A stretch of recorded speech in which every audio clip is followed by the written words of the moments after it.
The Berlin airlift began at the end of June. The Americans called it Operation Victuals.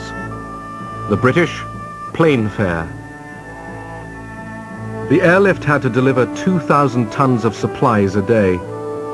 Without it, West Berliners couldn't survive.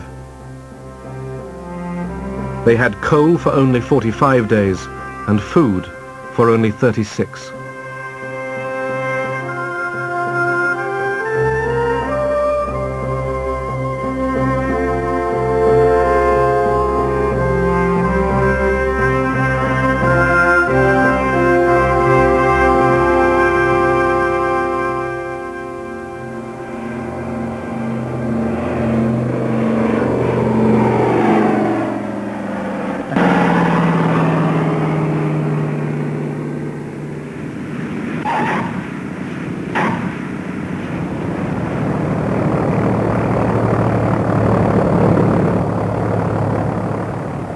Thousands of Berliners found jobs and one hot meal a day working for the airlift.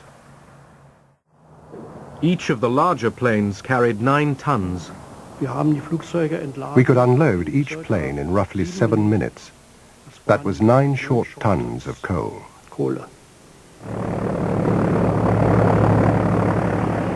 The British hired civilian operators. Main field was busier than ever this week as airlift traffic was suddenly bolstered by fresh squadrons. Here a group of valiant young pilots talk over the day's operation.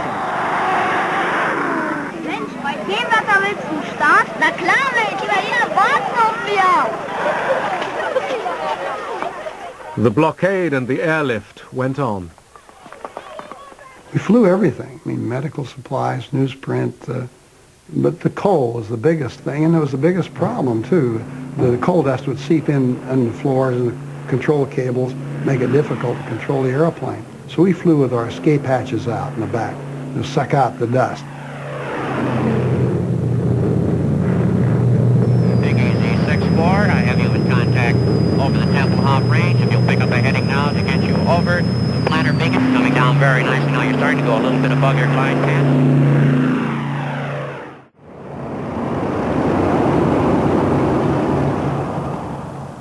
Airlift pilots could fly up to 3 missions every day. An American pilot brought his own 8mm movie camera. I went back to Berlin to get this picture. Inside the barbed wire, kids came up on the other side of the barbed wire, looked at me in the uniform, came up and started talking to me. How many sacks of flour you got? You know, how's it going to be tomorrow?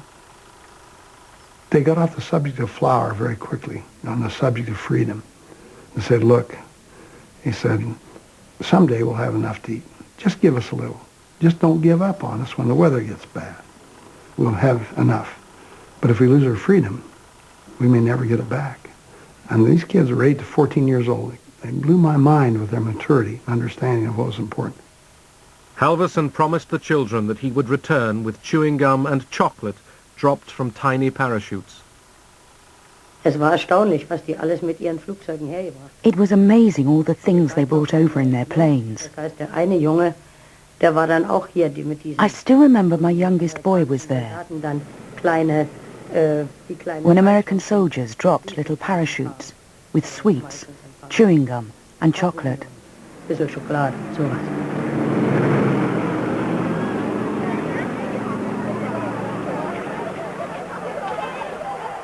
Word of Halvorsen, the candy bomber, spread quickly. He was summoned to see his commanding officer. He really chewed me out. And then he reached into the counter, pulled out a newspaper, and there on the front page was an airplane with parachutes coming out of it. He says, you almost hit a German newspaper man in the head with a candy bar in Berlin yesterday. And he's got this story all over the world. He said the general read it and called me to find out what was going on. I didn't know anything about it. I'll never get promoted. Why didn't you tell me? I said, I didn't think you'd approve it, sir. He says, you're right, but the general thinks it's a good idea. We won't forget to blow against the wall. Operation Victuals, the American code name for the airlift, was working at last, thanks to an unusually mild winter. On Easter Sunday 1949, a record 13,000 tons was airlifted in 24 hours. The gamble had worked. Berlin could be supplied indefinitely by air.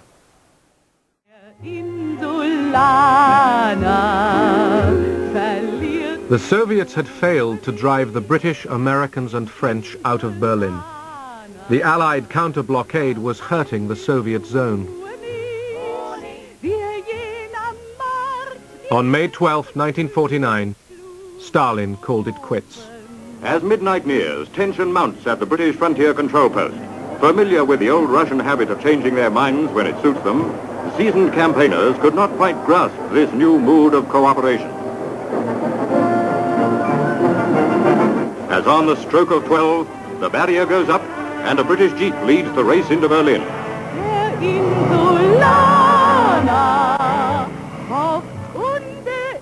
Many people thought the ending of the Berlin blockade meant an end to the Cold War.